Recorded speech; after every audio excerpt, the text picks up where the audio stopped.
दोस्तों, जैसा हमने देखा किसी भी कारोबार में भले ही वो कितना ही छोटा ना हो, चार किस्म के अंतर संबंध होते ही हैं।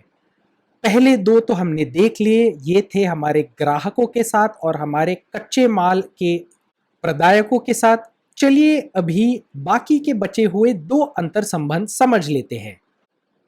एक तो ऐसा है कि हमारे ही कारोबार के अंदर जो हमारी आंतरिक, जो हमारी अंदरूनी वित्त प्रक्रिया है, हमारा जो फाइनेंस डिपार्टमेंट है, हमारे जो मुनीम है, उनकी अभी जिम्मेदारियां कैसे बढ़ने वाली है। और दूसरी बात यह है कि हमारे कारोबार का सरकार के साथ क्या आदान प्रदान होगा, हमें क्या कर देना पड़ेगा, हमें क्या फॉर्म्स और अर्जियां देनी पड़ेंगी, इन सब का अभी विस्तार में विश्लेषण कर लेते हैं। आपको ये जानकर थोड़ी सी हैरानी होगी कि कॉम्पोजिशन स्कीम में अगर आप शामिल नहीं हुए तो आपको कितने सारे रिटर्न्स सरकार के साथ फाइल करने पड़ेंगे। चलिए एक नजर डालते हैं चार मुख्य प्रकार के जो रिटर्न्स हैं। ये है monthly details for outward supply, monthly details for inward supply, monthly GST return और एनुअल जीएसटी रिटर्न।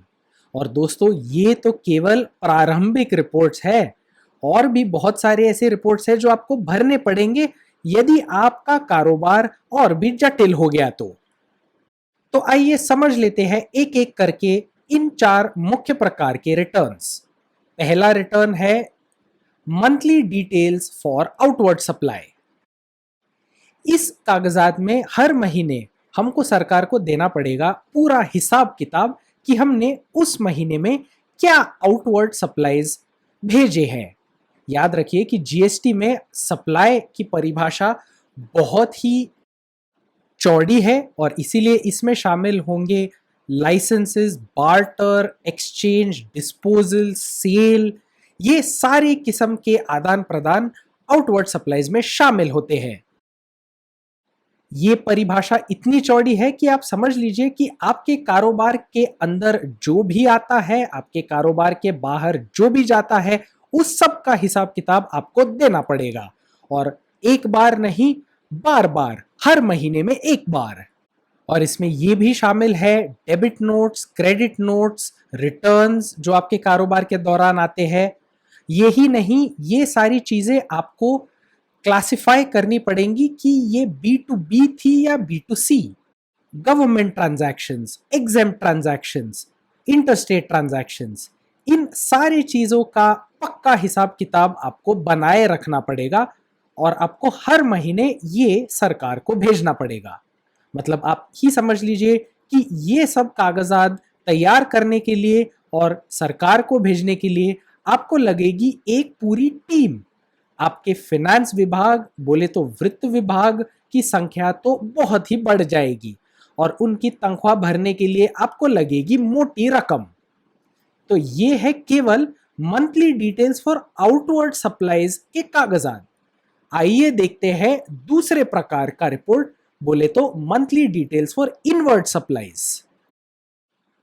और ये समझ लीजिए कि ये जो रिपोर्ट है monthly details for inward supplies, ये भी उतनी ही भीषण है, ये भी उतनी ही जटिल है जितनी की monthly details for outward supplies. तो आइए आगे बढ़ते हैं और तीसरी रिपोर्ट की ओर ध्यान देते हैं, और वो है आपका मंथली रिटर्न। मंथली रिटर्न भी थोड़ा सा डरावना तो है ही मेरे दोस्तों, क्योंकि इसमें आएंगी बहुत सारी विस्तार की जानकारी। आपके इनवर्ड सप्लाईज, आउटवर्ड सप्लाईज, आपने कितना इनपुट टैक्स क्रेडिट का लाभ उठाया है, आपने अभी तक कितना टैक्स भरा है और अभी आपको और कितना टैक्स भरना होगा। ये सारी जानकारी हर महीने आपको पक्के रूप में पेश करनी पड़ेगी सरकार को। ये है आपका मंथली रिटर्न।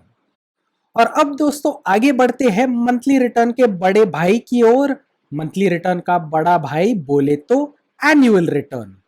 ये रिटर्न आपको साल में एक बार ही दर्ज करना पड़ेगा। इसमें आपको सारे मंथली रिटर्न्स की जानकारी को इकट्ठा करके फिर रेकंसाइल करना पड़ेगा, यानी कि उनको सुलह करना पड़ेगा। उसके अलावा आपको सारे इनपुट टैक्स क्रेडिट्स और आउटपुट टैक्स लायबिलिटीज को भी दर्ज करना पड़ेगा। और यदि आपका प्रमाण एक सीमा के ऊपर है तो आपको इसके साथ साथ ऑडिट भी करना पड़ेगा। इसका मतलब है कि इस अंदरूनी वित्त विभाग के अलावा आपको एक एक्सटर्नल ऑडिटर की भी जरूरत पड़ेगी। मतलब कि कागज ही कागज आपको भरने पड़ेंगे यदि आप कॉम्पोजिशन स्कीम में शामिल नहीं हुए। और इस दृष्टिकोण से कॉम्पोजिशन स्कीम में है लाभ ही लाभ मेरे दोस्तों, क्योंकि अभी आपको बहुत ही कम हिसाब किताब रखने पड़ेंगे। आपको अभी केवल दर्ज करने पड़ेंगे क्वार्टरली रिटर्न, मतलब कि हर 3 महीने में एक बार, और एक एनुअल रिटर्न, मतलब कि हर साल एक बार। और ये क्वार्टरली रिटर्न भी बहुत ही सरल होगा। इसके अंदर होगा एक quarterly return for inward supply जो होगा GSTR 4A फॉर्म के तहत। ये फॉर्म ऑटो पॉपुलेट होगा, जिसका मतलब है कि ये फॉर्म ऑटोमेटिकली आपके लिए भरा जाएगा। कहां से, ये आपका सवाल है। भाई और बहनों, आपके जो कच्चे माल बेचने वाले प्रवादक है उनके जो GSTR आउटवर्ड सप्लाई फॉर्म्स है उनको इकट्ठा करके आपके GSTR 4A inward supply forms तैयार किए जाएंगे। इसमें आपको कोई भी भूमिका नहीं निभानी पड़ेगी। यदि आपको लगता है कि उस फॉर्म में कोई गलती है तो आप उसमें एक अमेंडमेंट प्रस्तावित कर सकते हैं। ठीक उसी तरह आपको एक क्वार्टरली आउटवर्ड सप्लाईज का भी रिटर्न तैयार करना पड़ेगा।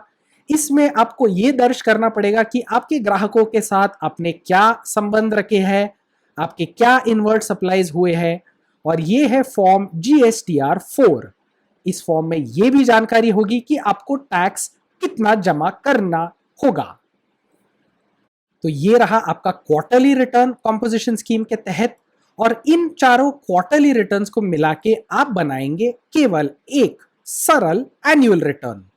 जैसे कि आपको नाम से अंदाजा लग गया होगा, ये रिटर्न साल में एक बार पेश किया जाएगा सरकार को, और इस रिटर्न में हम इकट्ठा करेंगे वही जानकारी जो हमारे चारों क्वार्टरली रिटर्न्स में शामिल थी।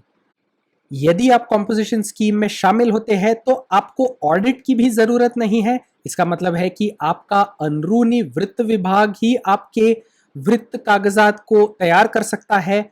और इसका मतलब ये भी है कि रेकंसिलिएशन यानी सुलह की जो प्रक्रिया है वो भी अभी काफी सरल हो जाती है।